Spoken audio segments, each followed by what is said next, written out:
اعوذ باللہ من الشیطان الرجیم بسم اللہ الرحمن الرحیم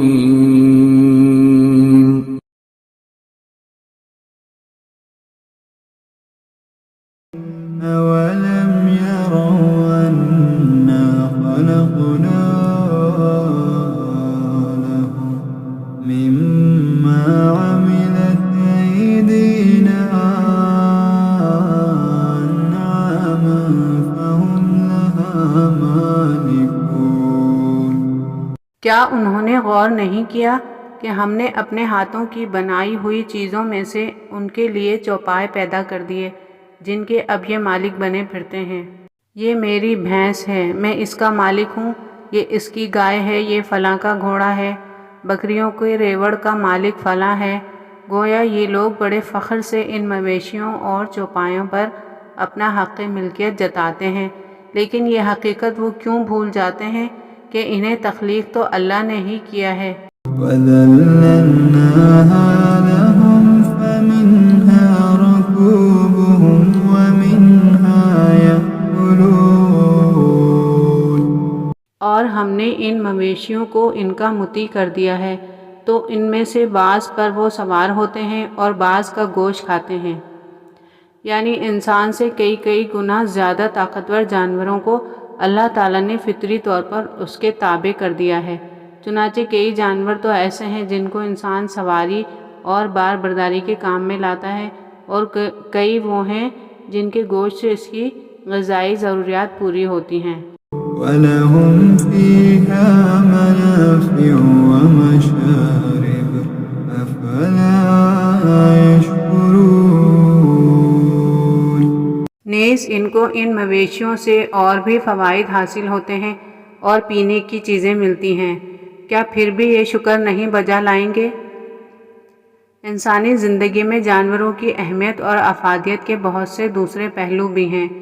بار برداری کی خدمات اور غذائی ضروریات کے علاوہ ان کی اون اور کھالوں سے انسانی استعمال کی بے شمار چیزیں بنتی ہیں، اور اب تو ان جانوروں کی کوئی ایک چیز بھی ضائع نہیں جاتی، حتیٰ کہ ان کے خون اور گوبر کو بھی مختلف طریقوں سے استعمال کر لیا جاتا ہے۔ جبکہ دودھ تو ایک بہترین مشروب ہے اور انسانی زندگی کے لیے بے حد مفید غذا ہے۔ جانوروں سے حاصل ہونے والی اس ایک نعمت پر ہی انسان اللہ کا شکر ادا کرنا چاہے تو اس کا حق ادا نہیں کر سکتا۔ وَاتَّخَذُوا مِن دُونِ اللَّهِ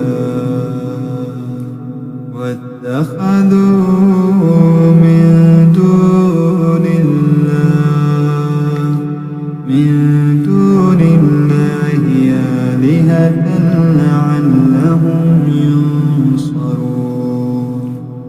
اور انہوں نے اللہ کو چھوڑ کر اس امید پر دوسرے خدا بنا رکھے ہیں کہ انہیں ان سے مدد ملے گی، یعنی انہیں امید ہے کہ اللہ کے ہاں ان معبودوں کی سفارش سے وہ آخرت کے عذاب سے بچ جائیں گے۔ لا يستطيعون نصرهم وهم لهم جند محضرون۔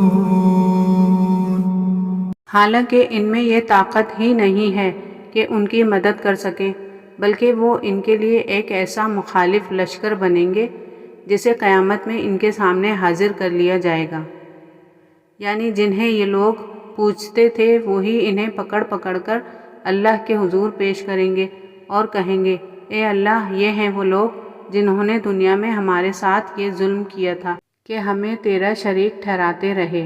وَلَا يَحْزُنكَ قَوْلُهُمْ إِنَّا نَعْلَمُ مَا يُسِرُّونَ وَمَا يُعْلِنُونَ۔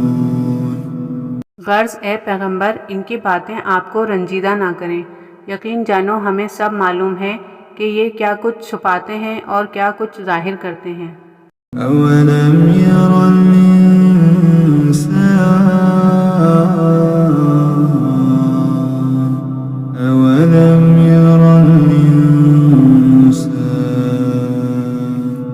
أَنَّا خَلَقْنَاهُ مِن نُّطْفَةٍ فَإِذَا هُوَ خَصِيمٌ مُّبِينٌ۔ کیا انسان نے دیکھا نہیں ہے کہ ہم نے اسے بنایا ہے ایک قطرے سے، تو اب یہ بن گیا ہے کھلا جھگڑنے والا۔ یعنی اب اس کی دیدہ دلیری کا یہ عالم ہے کہ یہ ہماری آیات پر اعتراض کرتا ہے اور ہمارے نبی صلی اللہ علیہ وآلہ وسلم کے ساتھ کج بحثی بھی کرتا ہے۔ وَضَرَبَ لَنَا مَثَلًا وَنَسِيَ خَلْقَهُ، اور یہ ہمارے بارے میں تو مثالیں بیان کرتا ہے اور اپنی پیدائش کو بھول گیا ہے۔ قَالَ مَن يُحْيِي الْعِظَامَ وَهِيَ رَمِيمٌ، کہتا ہے کہ کون زندہ کرے گا ان ہڈیوں کو جبکہ وہ بالکل بوسیدہ ہو چکی ہوں گی۔ وہ اعتراضات کرتا ہے کہ جب ہماری ہڈیاں گل سڑ جائیں گی اور ہمارے جسموں کے اعضاء منتشر ہو جائیں گے تو کون ہمیں دوبارہ پیدا کرے گا؟ قُلْ يُحْيِيهَا الَّذِي أَنشَأَهَا أَوَّلَ مَرَّةٍ، اے نبی صلی اللہ علیہ وآلہ وسلم، آپ کہیے کہ ان کو وہی زندہ کرے گا جس نے ان کو پہلی مرتبہ پیدا کیا تھا۔ راز کے جواب میں یہ دلیل قرآن حکیم میں متعدد بار بیان فرمائی گئی ہے جسے معمولی سمجھ بوجھ کا انسان بھی بڑی آسانی سے سمجھ سکتا ہے۔ یعنی کسی چیز کا ابتدائی طور پر پیدا کرنا یا کسی بھی کام کا پہلی مرتبہ انجام دینا اس کام کو دوبارہ کرنے کے مقابلے میں بظاہر زیادہ مشکل ہوتا ہے، تو جس ہستی نے پہلی دفعہ انسان کو بنایا ہے اس کے لیے اسے دوبارہ بنانا بھلا کیوں کر مشکل ہوگا۔ وَهُوَ بِكُلِّ خَلْقٍ عَلِيمٌ، اور وہ ہر مخلوق کا مکمل علم رکھنے والا ہے۔ کون کہاں دفن ہوا، کس کے جسم کے کون کون سے اجزاء کس کس حالت میں کہاں منتشر ہوئے ہیں، یہ معلومات اللہ تعالیٰ کے علم قدیم اور علم کامل کے اندر محفوظ ہیں۔ الَّذِي جَعَلَ لَكُم مِّنَ الشَّجَرِ الْأَخْضَرِ نَارًا فَإِذَا أَنتُم مِّنْهُ تُوقِدُونَ، جس نے تمہارے لیے سبز درخت سے آگ پیدا کر دی تو تم اس سے آگ سلگاتے ہو۔ اس کے ایک معنی تو یہ ہے کہ اللہ تعالیٰ نے ہرے بھرے درختوں کے اندر جلنے اور آگ پیدا کرنے کی صلاحیت پیدا کی ہے۔ ان کی لکڑیوں کو تم خشک کر کے جلاتے ہو اور آگ کے حوالے سے اپنی مختلف ضروریات پوری کرتے ہو۔ اس کے علاوہ اس سے بعض ایسے درخت بھی مراد ہیں جن کی سبز ٹہنیوں کو رگڑنے سے آگ پیدا ہوتی ہے۔ مثلاً بانس کی بعض اقسام میں یہ صلاحیت موجود ہے۔ اس طرح اللہ تعالیٰ نے صحراؤں میں خاص طور پر بعض ایسے درخت پیدا کر رکھے ہیں جن کی مدد سے مسافر ضرورت پڑنے پر آگ پیدا کر سکیں، جیسے کہ عرب کے صحراؤں میں سرخ اور عفار نامی دو درخت پائے جاتے ہیں جن کی سبز شاخوں کو آپس میں رگڑ کر آگ پیدا کی جا سکتی ہے۔ أَوَلَيْسَ الَّذِي خَلَقَ السَّمَاوَاتِ وَالْأَرْضَ بِقَادِرٍ عَلَىٰ أَن يَخْلُقَ مِثْلَهُم، بھلا جس ذات نے آسمانوں اور زمین کو پیدا کیا ہے کیا وہ اس بات پر قادر نہیں ہے کہ ان جیسوں کو دوبارہ پیدا کر سکے؟ کیوں نہیں، جبکہ وہ سب کچھ پیدا کرنے کی پوری مہارت رکھتا ہے۔ یہاں پر یخلق مثلہم کے الفاظ میں ایک اہم مضمون بیان ہوا ہے جو اس آیت کے علاوہ بھی قرآن مجید میں متعدد بار آیا ہے۔ مطلب یہ کہ جب ہمیں دوبارہ پیدا کیا جائے گا تو ہم میں سے ہر ایک کو بیانہ دنیا والا جسم نہیں دیا جائے گا بلکہ اس جیسا جسم دیا جائے گا۔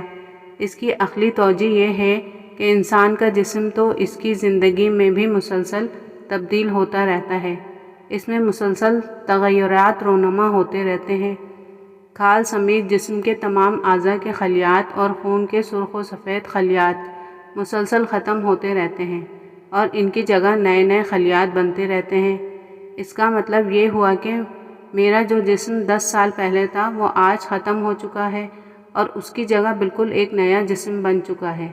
اسی طرح آج میرا جو جسم ہے چند سال بعد اس کی یہ حیت تبدیل ہو جائے گی۔ گویا بچپن میں جسم کی جو کیفیت ہوتی ہے جوانی تک پہنچتے پہنچتے وہ کیفیت بالکل بدل جاتی ہے۔ جبکہ بڑھاپے کی عمر میں جوانی والے جسم کی حیت بھی مکمل طور پر تبدیل ہو جاتی ہے۔ بہرحال ہر انسان کو دوبارہ اٹھنے پر جو جسم دیا جائے گا وہ بیانہ دنیا والا جسم نہیں ہوگا، بلکہ اس جیسا جسم ہوگا اور اس کی شکل کی سی شکل ہوگی۔ دنیا کی زندگی میں جس جسم سے اس نے نیک یا برے اعمال کمائے ہوں گے، اسی طرح کے جسم کے ساتھ اسے ان کے اعمال کا بدلہ دیا جائے گا۔ ألا وهو الخلاق العليم کیوں نہیں، جبکہ وہ تو بہت تخلیق فرمانے والا، سب کچھ جاننے والا ہے۔ إنما أمره إذا أراد شيئا أن يقول له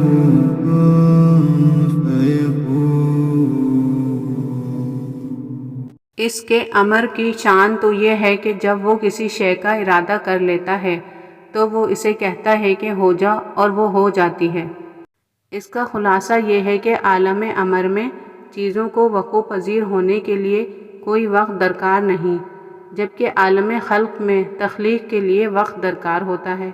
مثلا اللہ تعالیٰ نے قرآن میں زمین و آسمان کی تخلیق کے بارے میں فرمایا ہے کہ ہم نے انہیں 6 دنوں میں بنایا۔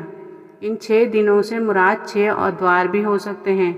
عین ممکن ہے کہ جس عرصے کو یہاں دن کا نام دیا گیا ہے وہ لاکھوں برس پر محیط ہو، لیکن 6 دنوں کے ذکر سے یہ حقیقت تو بہرحال واضح ہوتی ہے کہ زمین و آسمان کی خلق میں کچھ وقت لگا، اس لیے کہ یہ عالم خلق کی تخلیق ہے۔ اس کے برعکس عالم امر میں وقت کا تکلف نہیں پایا جاتا۔ مثلا روح انسانی اور فرشتوں کا تعلق عالم امر سے ہے، اس لیے روح کو ایک جگہ سے دوسری جگہ پہنچنے کے لیے کوئی وقت درکار نہیں۔ اسی طرح حضرت جبرائیل امین آنے واحد میں عرش سے زمین پر آ جاتے تھے اور آنے واحد میں زمین سے عرش پر پہنچ جاتے ہیں۔ چنانچہ آیت زیر مطالعہ میں اللہ تعالیٰ کے امر کی خصوصی شان کا ذکر عالم امر کے حوالے سے ہوا ہے۔ فسبحان الذي بيده ملكوت كل شيء وإليه ترجعون۔ تو بڑی بابرکت ہے وہ ذات جس کے قصب قدرت میں ہر شے کا اختیار ہے، اور اسی کی طرف تم سب لوٹا دیے جاؤ گے۔ اگر آپ کو یہ ویڈیو اچھی لگے تو چینل کو سبسکرائب کر کے صدقہ جاریہ کے طور پر آگے شیئر کر دیں۔ شکریہ۔